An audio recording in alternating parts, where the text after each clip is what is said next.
তারেক রহমান প্রথমবারের মতো রাষ্ট্র ক্ষমতা এবং দলের দায়িত্বে আনুষ্ঠানিকভাবে পূর্ণাঙ্গভাবেই তার, এবং তিনি একটি সংকটময় সময়ে তাকে দেশে ফেরার মতো পরিস্থিতি তৈরি হয়েছিল। সংকটময় একটি সময়ে বাংলাদেশও পার করছিল, সেখান থেকে খানিকটা উত্তরণের জায়গা অথবা উত্তরণের জায়গা তৈরি হয়েছে। আগামী দিনগুলোর জন্য আমাদের অপেক্ষা। আমি তারেক রহমানকে কোট করছি, তিনি আজকে বলছেন যে কোনো মূল্যে শান্তি শৃঙ্খলা বজায় রাখতে হবে। ওনার পরিষ্কার বার্তা, বেআইনি কার্যক্রম বিশৃঙ্খলা বরদাস্ত করা হবে না, দুর্বলের উপর আক্রমণ মেনে নেওয়া যাবে না। এই কথাগুলো সব শ্রেণী পেশার, সব ধর্মের, পাহাড়ের, সমতলের সব মানুষকে খানিকটা আশ্বস্ত করতে পারলো কিনা, এবং এর ভিতর দিয়ে আপনি কোনো ঐক্যের বার্তা আপনিও দেখেন কিনা। আগামীকালকে উনি জামাতের আমিরের বাসভবনে গিয়ে সাক্ষাৎ করবেন, এনসিপির যিনি প্রধান জনাব নাহিদ ইসলাম তার বাসায় গিয়ে সাক্ষাৎ করবেন। ফলে আমাদের সাম্প্রতিক রাজনৈতিক কালচারে এই বিষয়গুলো আমরা দেখি নাই, ফলে সেইটা আমাদেরকে খানিকটা আশাবাদী করে কিনা। ধন্যবাদ আপনাকে।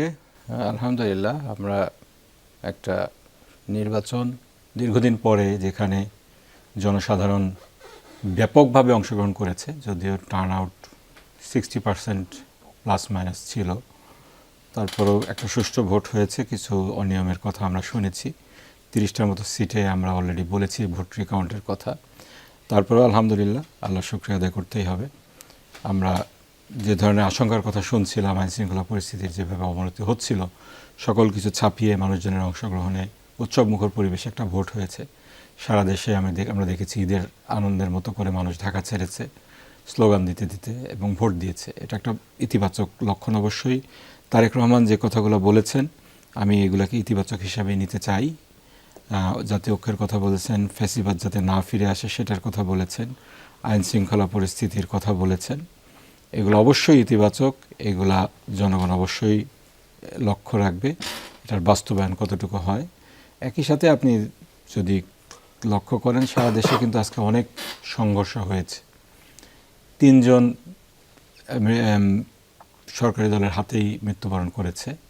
একজনের মা আহত হওয়ার কারণে তিনি আবার শোকাহত হয়ে মারা গিয়েছেন। মোট ক্যাজুয়ালিটির সংখ্যা 4 আজকে। 4 কি তাই? চাঁপাইনবাবগঞ্জের 2 জন সহ আপনি বলছেন, জি জি, যারা ককটেল বানাতে গিয়ে বা বোমা। না, মনে হয় প্রতিপক্ষের আক্রমণে 4 জন মারা গিয়েছে। আমার কাছে যা তথ্য, তাদের চাঁপাইনবাবগঞ্জে ককটেল বিস্ফোরণে 2 জন, তারা কোনো রাজনৈতিক সংঘাতের কোনো প্রমাণ এখন আমরা পাইনি। নাটোরের বড়ই গ্রামে গুলি বর্ষণ হয়েছে, সেখানে কেউ মারা যায়নি। ফরিদপুরের বোয়ালমারীতে আহত 20।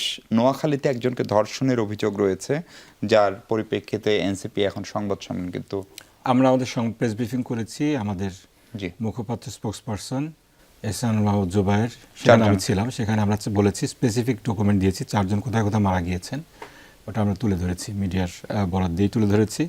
তো এইটা সারা দেশে সংঘর্ষ হচ্ছে, আমার কনস্টিটিউয়েন্সিতে সংঘর্ষ হচ্ছে। আমি খুব স্পষ্টভাবে বলেছি, কোনো বিজয় মিছিল হবে না। আমার এলাকায় কোনো বিজয় মিছিল হয়নি, প্রতিপক্ষের আক্রমণ হচ্ছে।